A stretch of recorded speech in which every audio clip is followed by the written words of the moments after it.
Memories are made at the table, but not all memories involve turkey dinners and Scrabble. Sometimes, time spent with friends around the table can become darker. Tonight, we explore a chilling event in parapsychology that would bring an unexpected group together in an attempt to peer into the beyond. What they saw would turn them against each other and even against reality as they knew it. Tonight, we discuss the Philip experiment.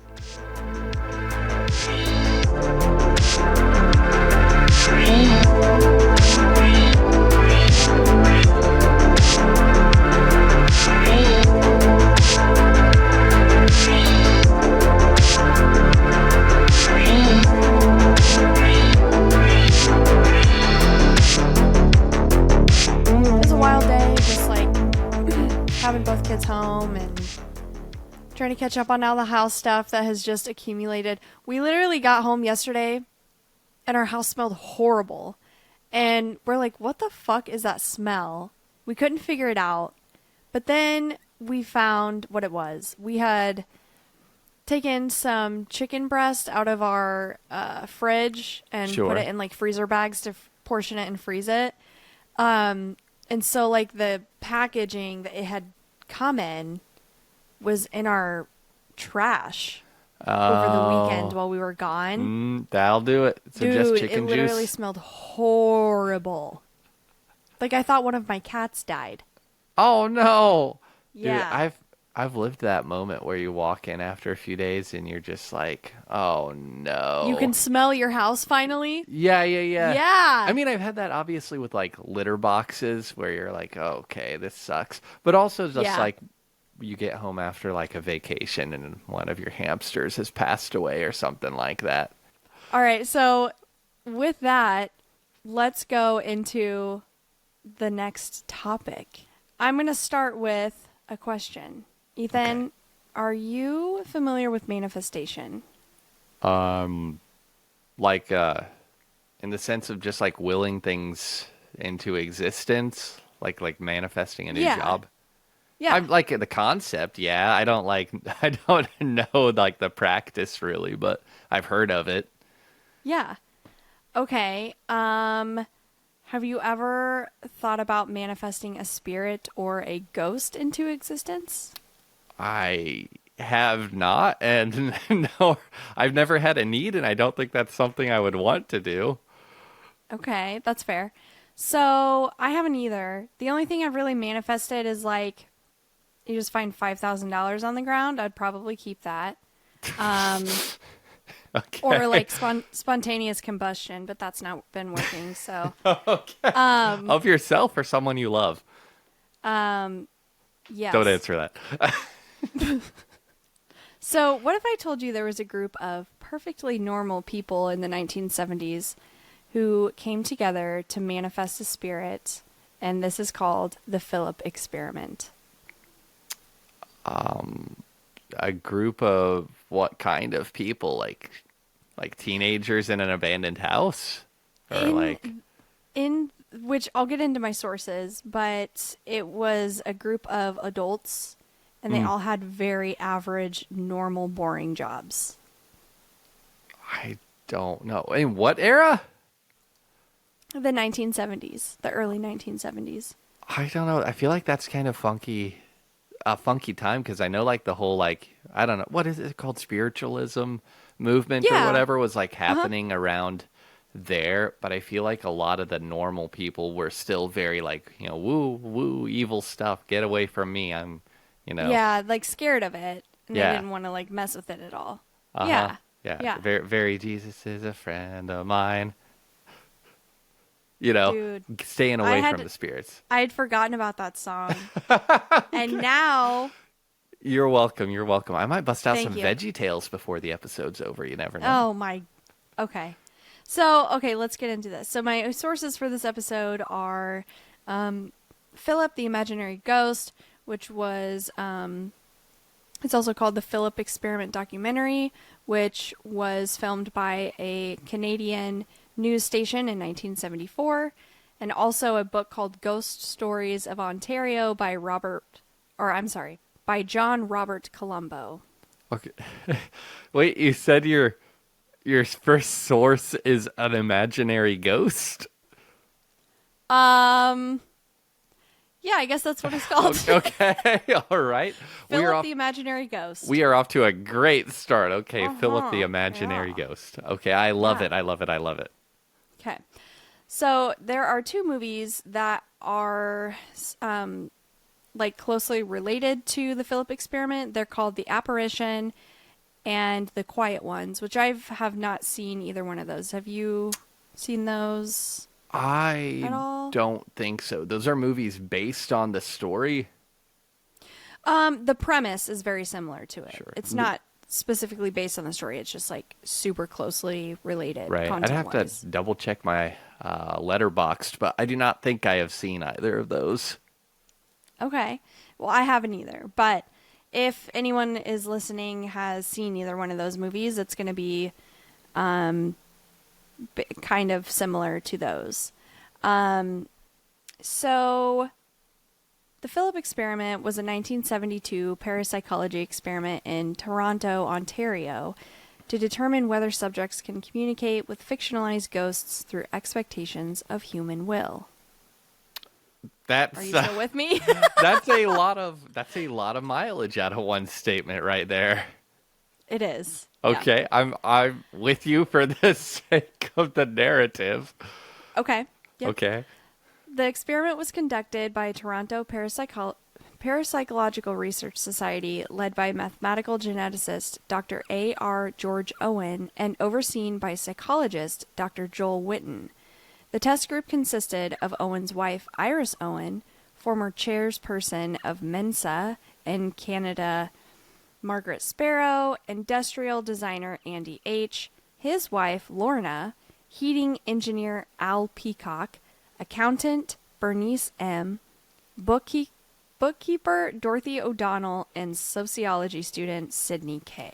So, right off the bat, we do have like a wide spectrum, like a diversity of careers and people from all different walks. And little scary, I notice everybody or most people are just using their last initial, which Yeah. I don't know if there's a reason for that, if it's good, bad, or just because it's controversy. But let's find out. Yeah. So these are all fairly average individuals just going about life like everyone else, which I found interesting. I believe Ethan would have been an eligible test subject for this team, but he was around -20 at the time. So maybe Close next to time. it. Close to it. I'm an '80s baby. No, you're not. Well, close to it. I'm on the cusp. What year were you born? 91? Yeah, something like that. 93. Okay. Okay, no, you were not That's an 80s almost baby. 80s babies. I was born in 94. I cannot claim the 80s, even though I wish I were born in the 80s. That's because you're a freaking regular sprout. You weren't born until 94. You don't know anything about the early 90s. You mid-90s baby. Okay. I know about Beanie Babies. Oh, yeah. Do you still have a collection? No, we did growing up, but like literal Sold them all totes for of Funko them. Pops. No, I don't like Funko Pops actually. I don't either. I do have 4 because I have Mulder, Scully, the Smoking Man, and the Alien from X-Files. Shut But up. yeah, Are yeah, you yeah. serious? Uh-huh. Where are they? I can grab them real quick if you. No, I mean, Okay. I didn't know if they were like in your No, office. I've got them stored in a box. They were gifted to me. And I've gotten a lot of Funko Pops as gifts. I don't really like Funko Pops, but I just can't let go of the X-Files collection. Yeah, no, I fucking love X-Files. That's one of my favorite TV shows. Absolutely. I keep trying to Yeah. get Kayla to watch it, and I don't know. It's just not working out well. Has Adam seen it? He hasn't really ever been into X-Files, but I started watching it in like high school. Sure. And then I've seen it all the way through like 3 times. Absolutely. It's a great franchise. We gotta get the spouses on this, man. Yeah, we do. All right, but sorry Losers. to derail. Go Okay, ahead. okay. All right. It took the test group a week to make up their fictional spirit. The character created and agreed upon was named Philip Aylesford, referred to as Philip during the test. His fictional history partially coincided with actual events and places, but with multiple contradictions and errors. He was born in 1622 in England, had an early military career, and was knighted by the age of 16. He was involved in the English Civil War and became personal friends with Charles II, working for him as a spy. Philip was unhappily married to a woman named Dorothea and later fell in love with a Romani girl and began a secret affair, letting her live on a part of his property. The story goes that Philip's wife, Dorothea, discovered the relationship between him and this other woman. When confronted, Philip did not stand up for this other woman, and Dorothea accused her of witchcraft, and the town burned her at the stake. Soon later, Philip couldn't stand himself or bear with the fact that he let this happen and committed suicide in 1654 at the age of 30. Okay, this is a heck of an adventure. They just put all of this together for the sake of an experiment? Yeah. Okay, interesting. Yeah, they did. And I guess that kind of tracks. I mean, 1600s was golden era for... I think this predates Salem witch trials by a little bit, but that whole 1600 to 1700 era, they were wild on the witches. Yeah. Oh, yeah. 1692. Salem witch trials. So, roughly right in line with that time. I'm sorry. Roughly right in line with that time then. So, they would have hated witchcraft and wizardry back then. Do Americans have anything that's not taken from somewhere else? Or taken from someone else? Oil. Yeah. I don't know. No, if they were burning witches in Canada. I think that's true. I mean, allegedly. Yeah. I don't know. I think it's just cotton candy or something like that. Wasn't that like a World's Fair invention? Oh, maybe. Maybe a corn dog. I don't know. Yeah, absolutely. One of my friends recently posted that, the European mind could simply not comprehend the Auntie Anne's sip and dip cups with the soda cup with the ring of pretzels and the cheese thing attached to it. That's probably all original right there, if I had to guess. Just a thought. If we're going to be known for anything, it's going to be pretzels. Screw you, Germany. I don't think so. Okay, enough of that. It's really late right now. We're recording really late tonight, guys. Sorry. Yeah, it is right now almost 6 p.m., so give us a little grace. It is 10:34 p.m. Well, 4 monsters deep, it feels like 6 p.m. to me. Okay. So this group actually looked up the history of the area to ensure there was never a person that actually existed like Philip, and made intentional errors and contradictions to keep it as fake as possible. They worked together to create a portrait of Philip and met weekly to meditate together and simultaneously think of their fictitious character.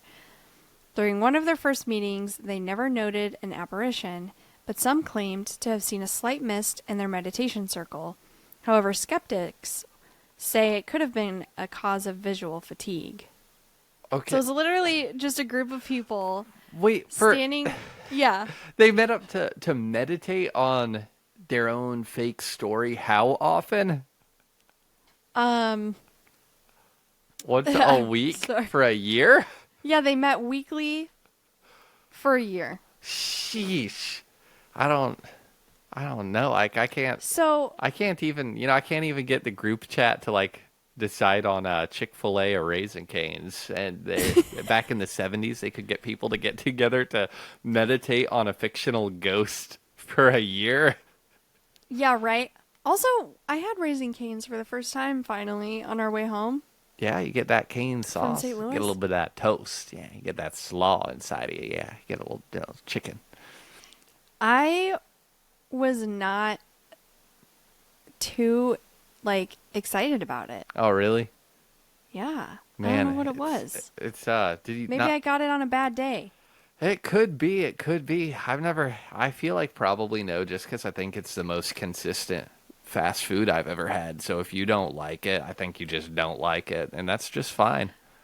I do like Chick-fil-A. A lot. They're huge rivals. In my town, they're across Yeah. the street from each other. That is hilarious. It's a pretty inspiring story. To give you the Cliff Notes version, when the founder of Raising Cane's was like in business school, he did a project on a chicken company he wanted to open up that just sold chicken fingers, and he got the lowest grade in his class. And the professor said, "You will never, that would be the worst restaurant idea ever." And he took it to a bunch of banks, every bank in town, and all of them said, that's a horrible idea. All you're going to sell is chicken fingers. So the guy like dipped out to Alaska for a few years to work on like an oil rig or something like that to save up enough money to open a chicken restaurant because nobody would give him a loan. Fast forward a few years later, and there were like 500 Raising Cane's locations. What? Turned out it worked really well. Never Oh give my up on your God. dreams if they involve chicken. I'm like, is this a real life Pollos Hermanos like Breaking Bad though? Like, is this like a meth cover? Yeah, right? Well, Oh anyway, my, that's wild. it is. And all I of had no that, idea. and they still can't overcome your refined palate. So huge fail, massive F for Raising Cane's. Type L in the chat. I'll give it another shot. There's actually one opening up here in town. I think it Yeah. opens like in October sometime. Yeah, Which maybe. it's October now. Oh, yeah, absolutely. So. Happy October, spooky, scary skeleton living in your spine. It's got bones and it's got skulls and it lives in your spine. Dude, that song is such a banger. Sorry, had to drop some chicken knowledge right there, but Yeah. let's get back to I'm the here for spooky it. stuff. Thanks. Okay.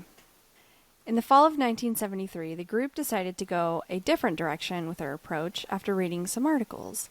They decided to begin sitting around a table as you would in an old spiritualist seance. I've never personally been a part of a seance, but would be willing to maybe try it out sometime. Have you, Ethan? Been seance at all? Have not. I've like maybe been around where like, you know, kids were like drawing pentagrams on the floor or something like that, but never a Yeah. formal seance. But I don't know. I haven't had a reason to, and I'm just like a little bit, I don't know very much about them, and I don't know if I believe in all the seance stuff, but on the small chance, you know, according to my philosophy that it is real, I feel like I don't want to risk it. Yeah. I'm kind of like, if this is real and something weird happens to me, like, Sure. I don't want it following me home or Yeah, something. exactly. You know what and I I know mean? like most famous like seances that can be reproduced over and over and over end up being like a smoke and mirrors scam. But the same can be said about a lot of stuff. It doesn't mean it's not fun. It doesn't mean there might be Right. bit of truth or, you know, manifestation on a psychological level with people, but I have not had the pleasure. I'd do one someday if I knew it was being put on by someone who knew what they were doing and knew how to close that door. Yeah, I Yeah. agree. Maybe we should do that instead of another ghost tour.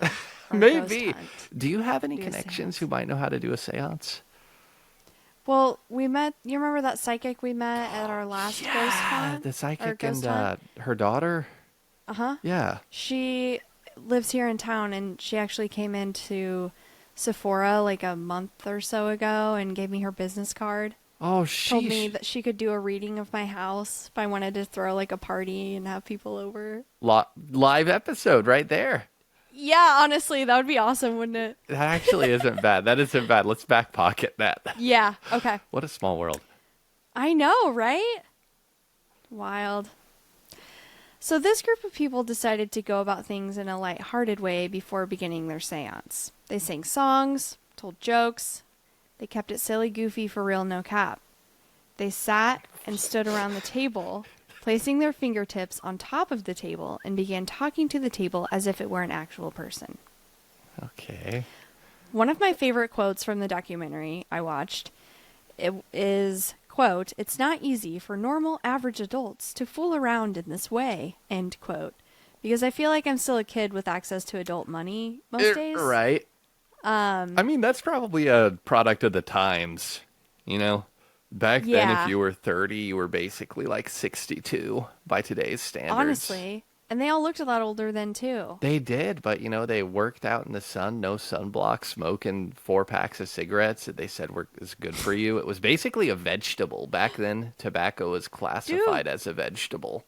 I had no idea that they used to prescribe cigarettes to people who were like anxious. What?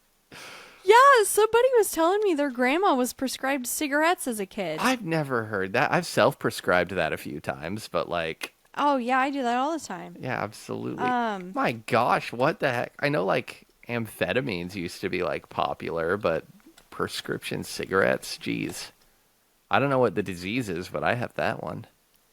Doctors prescribed cigarettes to patients from the 1930s to the 1950s. Man, oh man. What a time to be alive for a while. For a while? Well, not super long. They're prescribing cigarettes, so... Oh that's my what I God. feel like. That's what I hilarious. imagine Russia being like. You... But it's a bear lighting your cigarette for you. Exactly. Okay.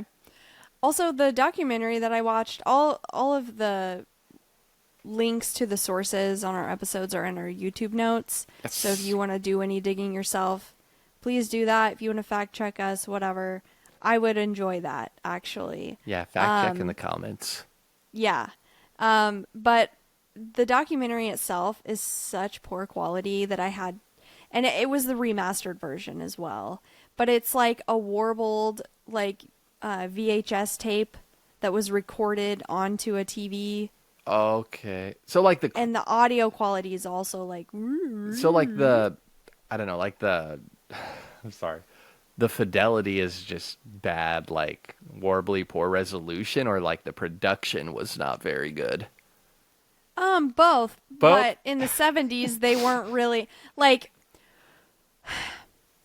When you're recording a group of people in a room together and you're doing a voiceover on top of that, typically you would remove the sound from the video of the people in the room so that you're not talking over them. And they did not? And they did not. So not only was it hard to understand what the hell they're saying, you had a narrator on top of sections of it. So I'm a little confused because they spent so much time on the prep work and the pre-production of this to then absolutely blow it on the actual production. Like, that's just kind of sad. And I know also, like, back in the 70s, like, accessible cameras, like ones that you could actually buy, like recording to tape, were obviously not very good. I mean, they had movies that looked good, but those were like absurdly expensive. And I mean, like a good cinema camera now is going to be at least, $50,000, but an iPhone looks pretty good. So everybody has access. Most people have access to a 4K camera at least. Right. Yeah. It's way different now. Mm-hmm. But for some reason, we still have shit videos of UFOs. So absolutely. That's a whole other conversation. I think there's an iCloud conspiracy to downsample UFO content. Don't at me, Apple. If I get Tim Cooks in my DMs again over this, I'm going to flip out.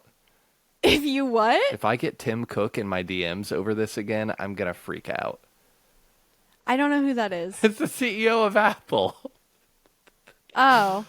I only know Steve Jobs. Oh, I'm like, R.I.P. Only the number one industrialist of our generation, but okay. No, I'm kidding. He's just a kind of a boring old guy, but to be honest, that's kind of what they needed post Steve Jobs. So, well, there you go. Way to go, Tim. Yeah, very vanilla. Mm-hmm. All right, ice, baby. Dude, Vanilla Ice straight up invented rap and then dipped. Are you sure? No. I thought Insane Clown Posse definitely started rap. I was listening to them on the way home tonight. Oh my god. You what? Unironically? No, I was like, I'm recording with Ethan tonight. I gotta like get out of my normal synth music and I'm like down with the clown. So I was like, ICP. Hey, you know me. ICP did not invent rap, but they definitely saved it. Okay. All right, buddy. Okay. So, once they switched to this demeanor and mindset, they claim to have experienced their first phenomenon, which was a slight vibration that came from within the table itself. Which I thought was weird. Maybe Philip like sat on the table and farted. Pink eye, try pink nails. Pink eye. You actually have a few pink nails right now, so I'm not going to inquire about how that happened. But okay. Oh my God. So to paint the picture, though, like everybody's still, all the people you mentioned at the beginning of the episode are circled around a table, and they all just have their hands on the surface still.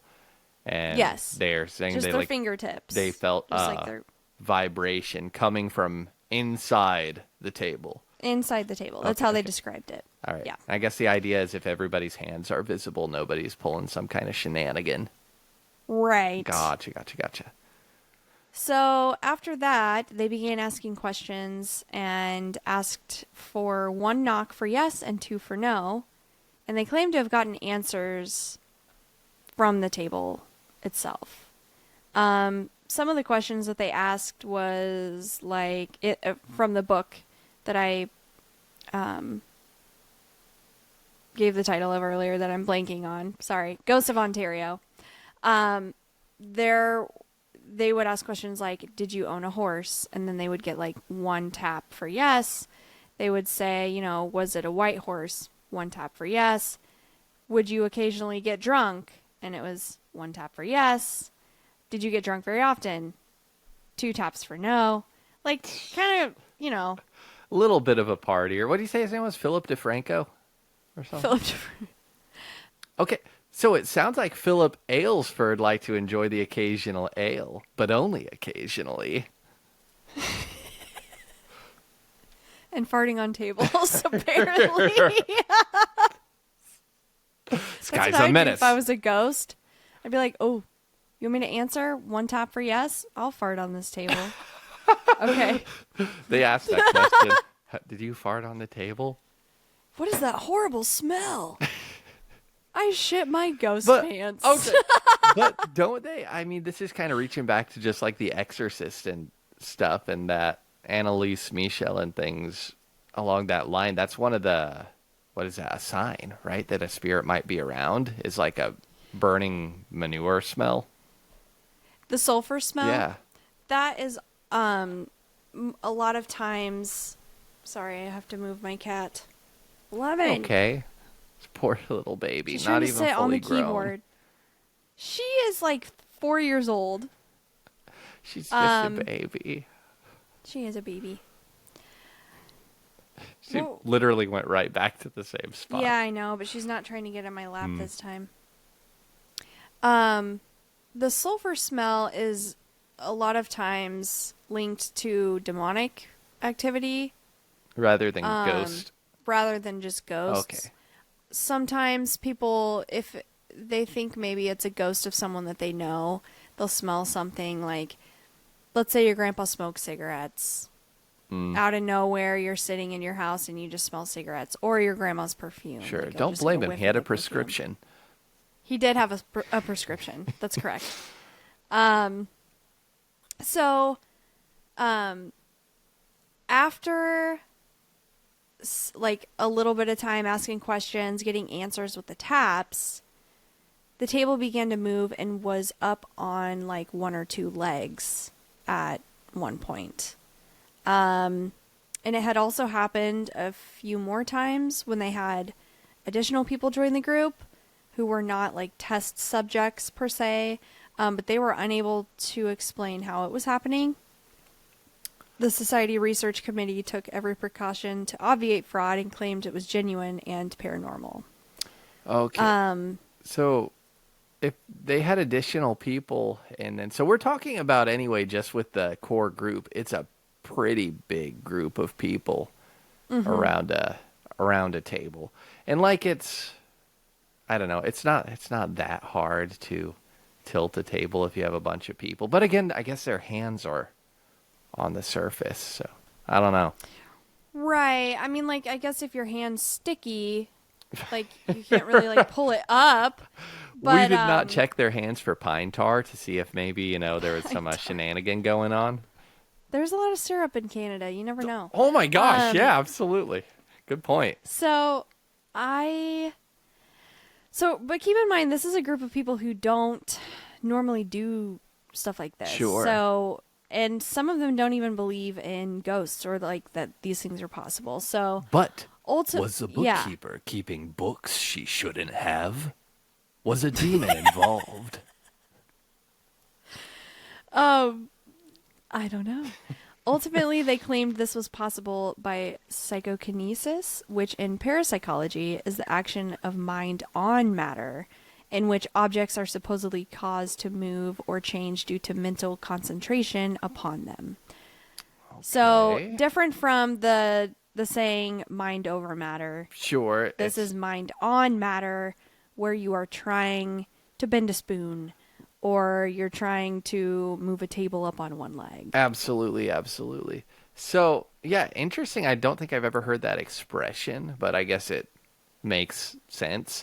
But I don't know. I'm still trying to think through the logistics of it. I think, if you push really hard on like the very far end of a table and it was a really light table, you might be able to stand it up, like you're tilting it down.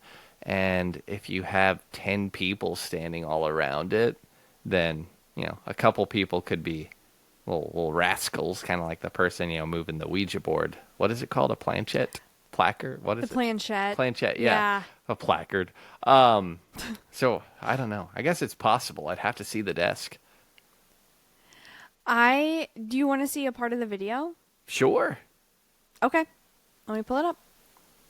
So this is the group of people. This is part of the Philip Experiment documentary that was remastered.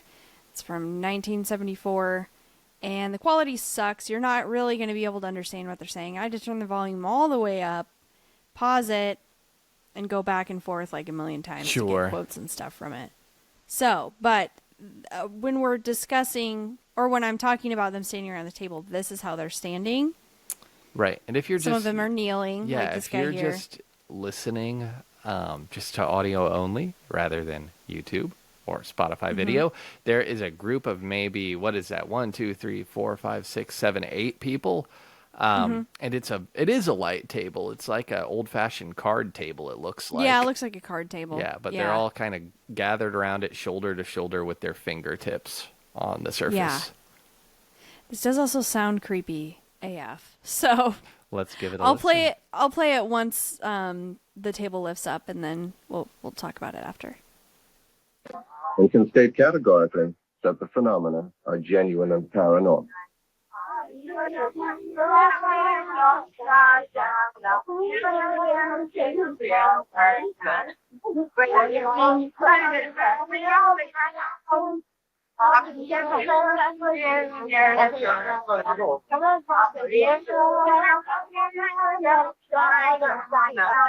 Sounds like a creepy. I found that Philip, the imaginary community. Yeah, so what did you think of that? Okay, so you are not lying. This is like, it looks like it was filmed on a freaking radish. That someone like cut a hole in the radish and put a film in there. And that doesn't really work as a lens. But yeah, I don't know. It's extra creepy with those weird warbled sounds over it. But it is kind of a light looking table. Like, I guess in theory, one person could have just been pulling a little bit to try to upend it. Or pushing a little more. Could have been, a collaboration, like somebody maybe bearing their fingertips down a little bit and the other person, kind of pushing it. But I don't know. It's, if you have a lot of people also, if you're just like subconsciously, somebody says, stand the table up on one end, and you might feel yourself, adding just a little bit of oomph. And if there are 10 people all doing that exact same thing, you might think, oh my gosh, that's not me. Like, I'm barely pressing down at all. But you have 10 people all pushing down with 2 pounds of force, and, it makes 20 pounds real quick. Right. So, I don't know. Regardless, it was very unsettling. It is very strange. And in that part of the documentary specifically, was way more creepy than the rest of it because they are singing a weird song. Okay, so they I'd were never heard actually it before. singing So some they were freaky... singing. Ugh. So they're keeping it lighthearted. Like they're trying to like be playful and like be silly, goofy, for real, no cap. And like, so they're singing this song, but like what with they the talked audio like in the quality, it's like. 70s.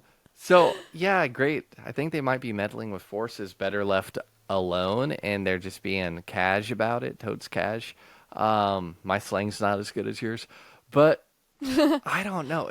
It makes it very unsettling. I wish I had a friend group that would just get together, put our fingertips on a table, sing each other some songs. Like that sounds like a good time. Mm-hmm. I mean, only your true friends would say yes to that. So Absolutely. start asking and find out who your true friends are. That's true. Great way to pare down your circle. It's like. All right. Dr. Joel, the psychologist, was asked to comment on the experiment and stated, quote, "From a medical psychologist's point of view, I had to look at what conditions are necessary to produce this. The group is involved in childlike activities with play and humor, unlike adults who say this can't be done because it's against the laws of physics. Second, what does the tapping and table moving mean symbolically? Is it a self-defense mechanism? The group is also involved in a joint feeling of neutrality. Each member can sense the feelings of others, which is important in group settings." End quote. Yeah. So he's kind of, he's more understanding or like trying to look at how could this happen when you get a group of people together? Like what would cause someone to create something not real to happen? You know what I mean? Yeah, like things like absolutely. the bystander effect. Sure. And I guess it could go a couple directions. After a year of having regular meetings, you feel like you want there to be some kind of observable result. But Right. there's probably people who don't feel that way. It could go either direction. Either way. I suppose, yeah. Correct. But I mean, other things like if they mention some strange mist vibration sound effect, that's a lot harder to fake than just tilting a table. I think so too. Iris Owen stated in the interview, quote, "It's crazy, but it's also a theory of scientific experiment. The experiment arose out of a conversation between my husband and I, and asking one another what is a ghost. We discussed the nature of ghosts, and maybe if they are hallucinations, maybe we could create a hallucination ourselves. So we decided to try and make our own ghost. We weren't sure how to go about this, so we decided to prove it wasn't an existing spirit, so we created one ourselves. We spent a year in meditation, thinking about a ghost and inventing him. And then we attempted to communicate with him.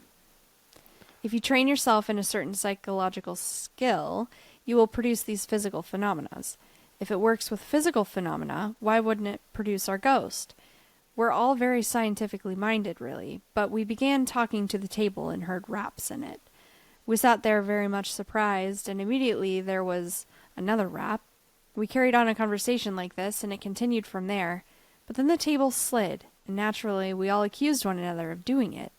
We watched one another like hawks from then on, and were unable to prove that any of us were moving the table." End quote. Right. And I guess there is probably a moment where if you have a few skeptics in there and weird stuff starts happening, that emotions would run wild, that they would start pointing the finger.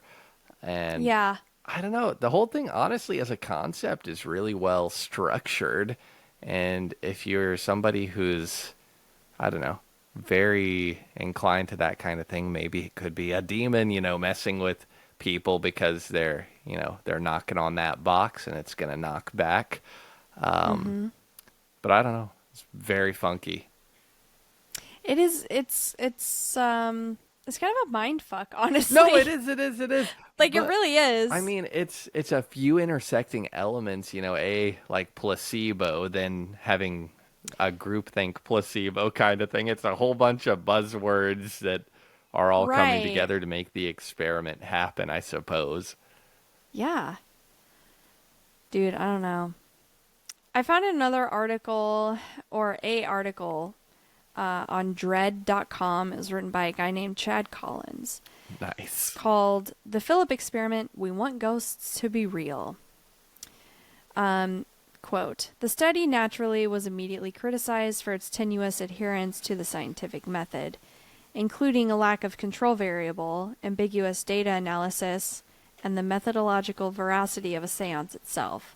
Similar experiments were thus conducted, a sort of paranormal replication, with ghosts named Lilith and Humphrey. And while participants in those conditions similarly reported supernatural phenomena in the room, the results were nonetheless inconclusive. Principally, critics point to both confirmation bias.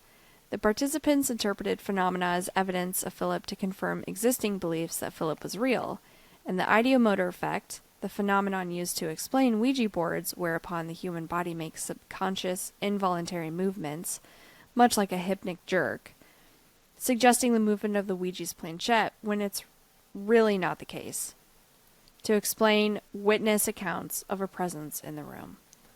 I've never even heard of a Ouija board being quantified like that, but it makes sense. Yeah. Where you're subconsciously moving Sure. it, and I you mean, don't realize that you are. Yeah, I even referenced earlier, I think, that I assumed it was always just, one person consciously trying to move the game along. But, man, I never thought it could have been me. Man, you don't know the monster in the mirror, I suppose. I guess. Whether the data is true or not, whether the parapsychologists really were able to create a ghost, largely rests on pre-existing spiritual beliefs. If you're inclined to believe in ghosts, you're inclined to believe in the Phillips phenomenon. If you're not inclined to believe in ghosts, well, you're likely not inclined to believe in the Phillips phenomenon. This guy also goes on to say, as a kid, my mom always urged me to stay away from games in cemeteries, Ouija, or even proclamations made to the deceased in jest, erring on the side of, it's probably not true, but in the slim chance that it is, don't do it. My thoughts exactly, yes. End quote. Yes. Mm-hmm. Good stuff. Yeah. So if you want to say anything, you can do it now. I just have a couple more paragraphs and then No, absolutely. We'll be done. Let's keep ripping through. Okay.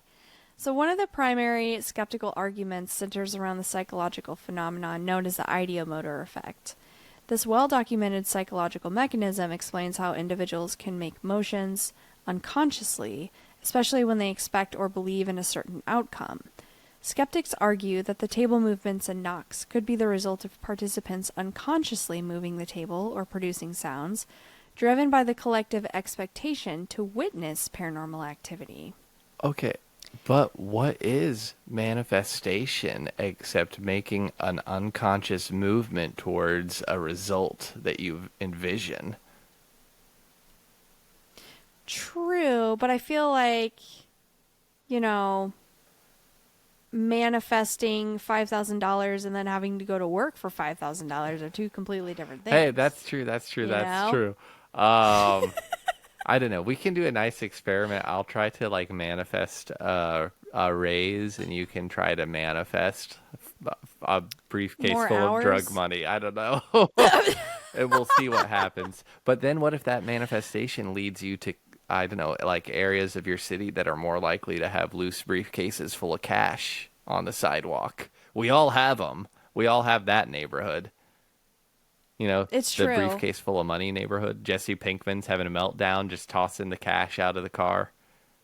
Yeah. I'm going to have to rewatch Breaking Bad. Absolutely. At least you got it. At least you got it.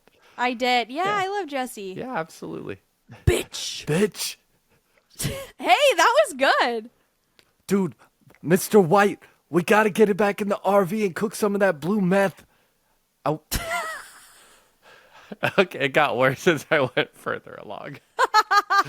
All right. You sound like, what's his name? Joe DiMaggio? Yeah. Is that his name? Joe DiMaggio.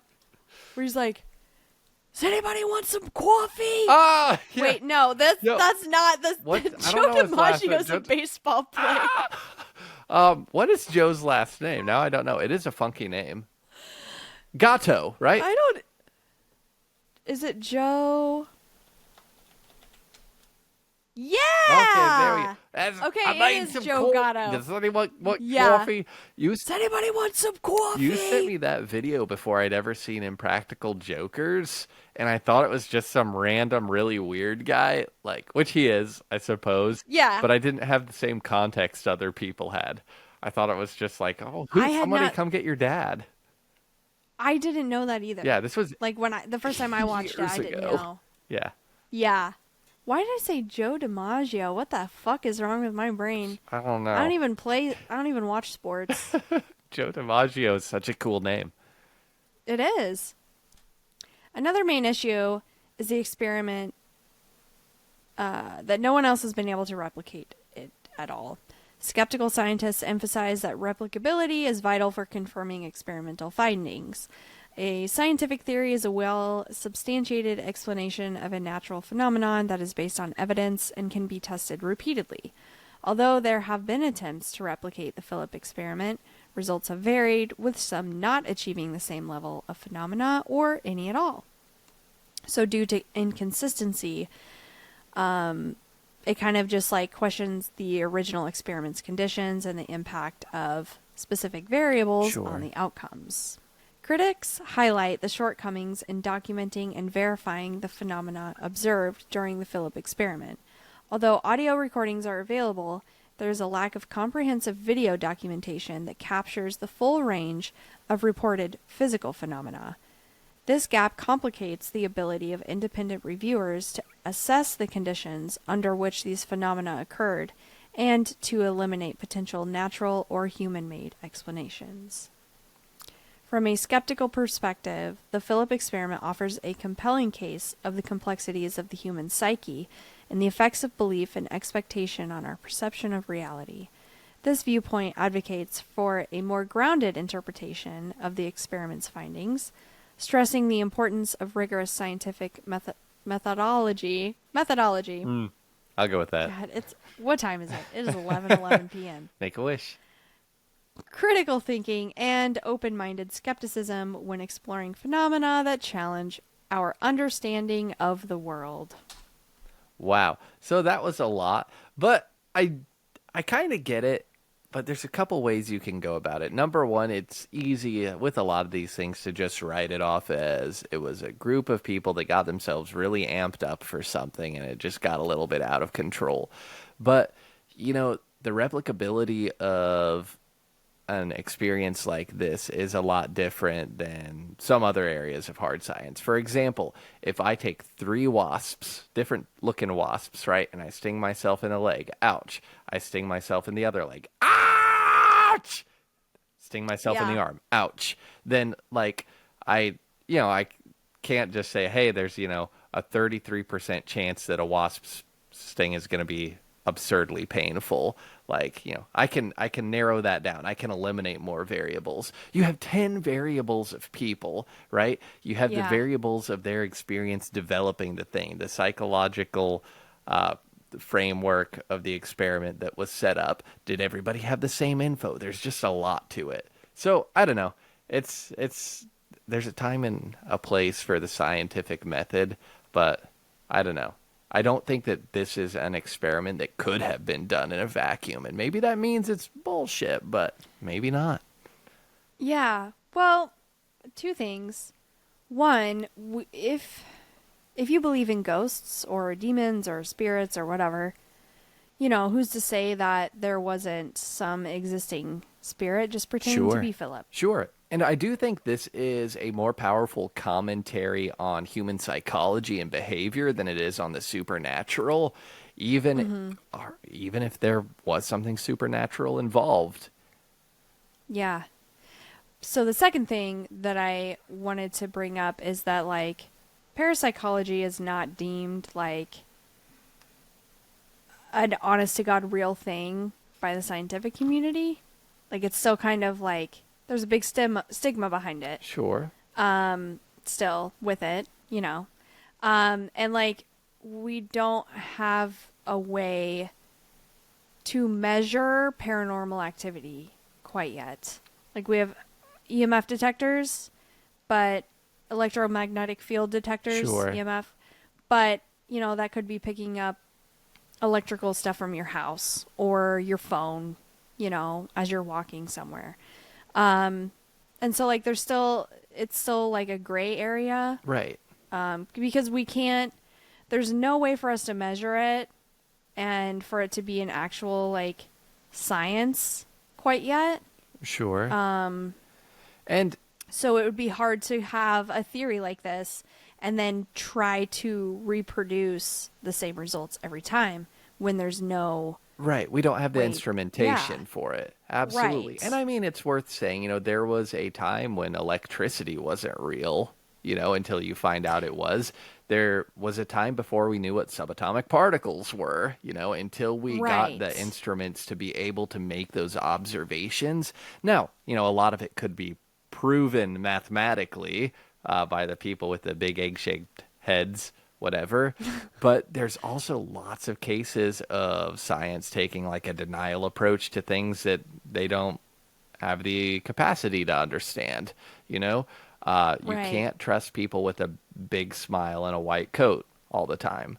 Like there's still areas of quote science that think Bigfoot is fake. Like you can't trust those effers about everything. Okay, we're getting a little with people that don't think Bigfoot's real. Okay. Yeah. I'm just saying that like science has gaps, and a lot of the time they might think that a certain area of science is bulletproof, and then bam, you figure out the electron is real, and the molecule isn't the smallest thing ever, bam, you figure out about neutrinos and time and perception and observation and how watching something affects it. Yeah, prions, uncurable diseases, things like that. Right. You don't know what you don't know. So don't put too much stock in it. Like on this podcast, even, I mean, we've confirmed some things like Bigfoot and goblins. That's proven. That's been peer reviewed. And areas of science still deny it. So just careful what you put your stock in. Noted. And you should be putting it in high quality mutual funds returning 10 to 12% annually. Okay? If you don't do that, you're some kind of goober. Would that be like a Roth or a 401k? I don't remember what that was. Just a Dave Ramsey impression. Definitely a Roth. I think they're a big Roth family. Okay. Dude, he was my favorite character from Friends. Dave Ramsey? No, Roth. Oh, I never watched that growing up. Oh, you didn't? I'm sorry. Now I'm thinking of Seinfeld, the guy with the frizzy hair. Kramer? I don't know. You should Google that guy sometime. It's an adventure. Okay, I will. I just started shouting the slurs at people at a stand. He just cracked one day. That's why he disappeared. That'll be us someday. It could be. We become famous from our podcast. Exactly. And then the white coats will come at us and be like, come on, Grandma, put on your VR helmet. Yeah. And I'm just screaming, you whores! You whores! You whores! That ghost farted on my table.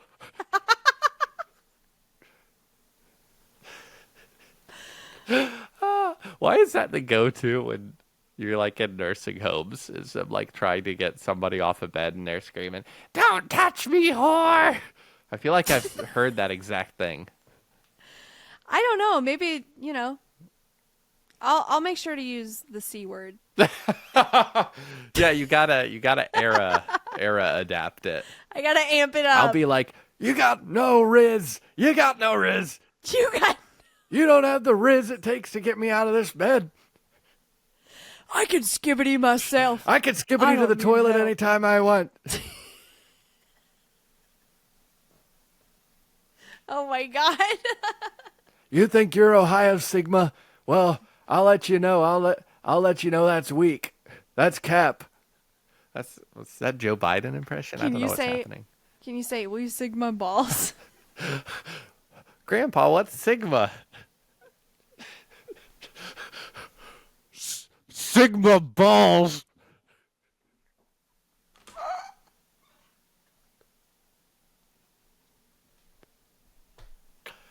That was so loud and funny. Okay. I'm pretty conversation. Oh Well. my god, that was so good. But no, Well. this is, again, even if you're taking all of this at face value and saying there's no ghost, this is just a cool observation of human behavior, especially in a group. And I think there's some value to that, even if they didn't, necessarily accomplish what they set out to. And to the extent of manifestation being, your unconscious movements creating the experience off a narrative you put together, that's pretty neat. Yeah. No, it's super cool. So you have like the paranormal, parapsychology, but also psychology, like duality of it, which I found really interesting. And special thanks to my internet friend Danielle. She's the one who actually sent me the information on the Philip experiment. Oh, nice. And Coming I'd never in heard clutch, of it before. Danielle. Nice. I'd never heard of this so either. thanks, This Danielle. is wild. Yeah. Yeah, but that's all I've got for this episode. No, that's super interesting. And again, I'm kind of surprised I had not heard of this. I feel like this synopsis would be written on like every cereal box, Wheaties, milk jugs, billboards, that kind of stuff, because it's very, very interesting. It is. And I feel like it was the first of its kind, at least that we have video and has been documented. Definitely. I'd be interested to So. see if they could kind of modernize this and recreate it. I'd be interested to find out if anyone has tried. I don't know. I'm going to have to dig deeper. But there were two characters created named Lilith, and the other one, I forgot the name. But there have been at least two more instances where they've tried to recreate this. Oh, wait, I they think were you not I think yeah, successful. you mentioned that like following the experiment and they did not get any results. But I didn't get like specifics on that group, those groups Sure. of individuals Sure. and what, yeah. So I mean, in the era yeah. of modern gaslighting techniques, I feel like there's a lot of potential in an experiment like this. there could be. There could be. Honestly, this would be like a great escape room theme. Oh, yes. It actually would, especially if they could figure out some kind of magnet scheme or something to start making the participants think that, like they're moving the table around, get people to think it's Yeah. actually haunted. Yeah. They need to make escape be rooms wild. scarier. I wonder if there are any like Saw themed ones. I'm sure there are. Where you have I to like don't know, cut off but- your like thumb and put blood in a jar or whatever, like in the movie. Now I'm thinking like there aren't even like haunted houses around here. I haven't been to a haunted house in so long. I love my wife, but she's a little bit of a chicken. Oh, yeah. That's all right. Mm-hmm. What can you do? We went on a we both like horror stuff, and on our honeymoon we went to the Wisconsin Dells and we went on a haunted like ghost boat tour, but what we didn't know was that we're on a boat at night in the Dells, and they took us to like this little island area and they dropped us off, and there was like this trail that we could walk through. But it was a haunted trail, essentially, what it was. Sure. I thought it was going to be a haunted boat. It's a haunted trail. Gotcha. That you All just right. walk around in. So it was like, okay, all right, we're doing this. And we start walking around. There's like a corn maze, some like old abandoned buildings you can walk through. They've got props up, whatever. But then at the very end, there's a guy with a chainsaw without the chain. Oh. And he jumped out of some bushes, pulled the chain, and or pulled the string on it and got it started, and Adam ran off. No. He literally left me there. We'd been married for 3 days. No, what? And he left me on the trail. I mean, that boy was funny. looks like he could zip. I mean, his legs are about twice as long as yours, so. I know. I've been trying to get him to dress up as Slenderman for Halloween because I think Oh. he'd be perfect for him. You could So. you could be a Slender Man and one of the 7 dwarves. What? You and Adam, a couple's Halloween costume. Slenderman and one of the 7 dwarfs? Yeah. I'm trying to pick costumes appropriate for your heights. Oh my...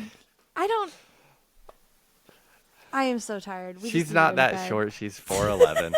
I'm 5'1", thank you. Whoa.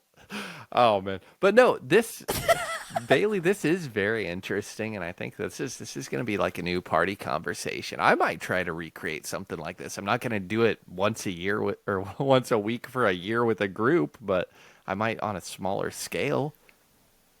Yeah, you could even like try to create an animal What? if you wanted instead of a person. If you're scared of you like taxidermy? conjuring a spirit. Yeah, like wish another cat. You know what would be really To be funny? true. Carve out a little hole in my basement and then tile back over it, right? So there's just like a spot where the tile's really weak. I can put like a taxidermied animal down in there, and at some point like have a mug drop off the table when it vibrates and it breaks open the floor and there's a freaking jackalope or something down in there, and we're just like, ah! Oh my god. This isn't a That'd be bad hilarious. idea. I'd commit to something like that, dude. I'm crazy. Dude, do it to your brother's house. Not a bad idea. Not a bad idea.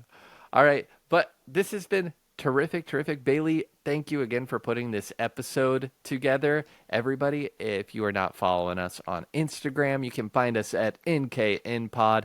If you're interested in watching a slightly better quality video, you can check us out on YouTube or, of course, listen anywhere you have podcasts. This is true. Also, special thanks to Eric Sparrow for letting us use the song Cherry Crush as our intro and outro song. He's got some new stuff out, so if you like the song, make sure to check out his stuff. You can find him on Bandcamp and Spotify and basically anywhere else. And as always, thanks for listening. Yeah, thanks. Have a good one.